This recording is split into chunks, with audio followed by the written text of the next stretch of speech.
سلام دوستان، من مامان قندی هستم. خواستم از همتون از همینجا تشکر فراوان کنم که ما رو دنبال میکنید. من از روزی که قندی وارد زندگیم شد میخوام براتون توضیح بدم. من وقتی که قندی رو خریدم تازه پر درآورده بود. حدوداً 3-4 ماهه بود.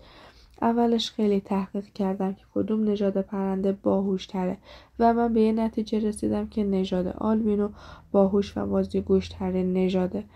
اولین روزی که قندی اومد پیشم خیلی حس خوبی داشتم و دوست داشتم همش پیشم باشه.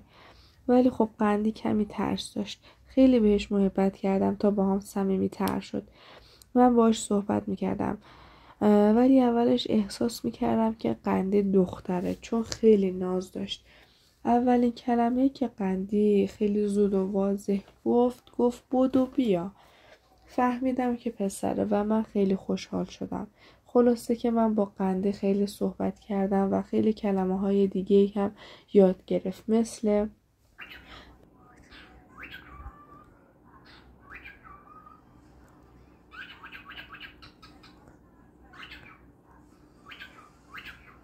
با وجود قندی خیلی تجربه ها کردم. مثلا تا حالا با پرنده مسافرت نرفته بودم، ناخنهای پرنده رو نگرفته بودم، پرنده رو حمام نکرده بودم.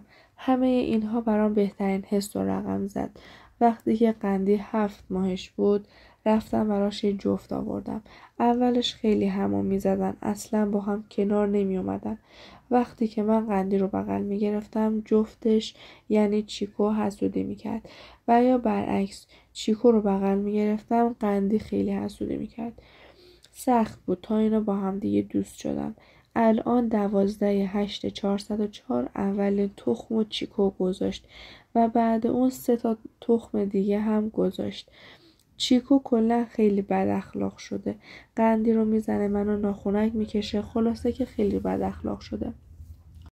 من الان خیلی خوشحالم که خانواده 2 نفرمون داره میشه 6 نفره. ممنون میشم که کنارمون باشید تا با هم دیگه این خانواده رو بزرگترش کنیم.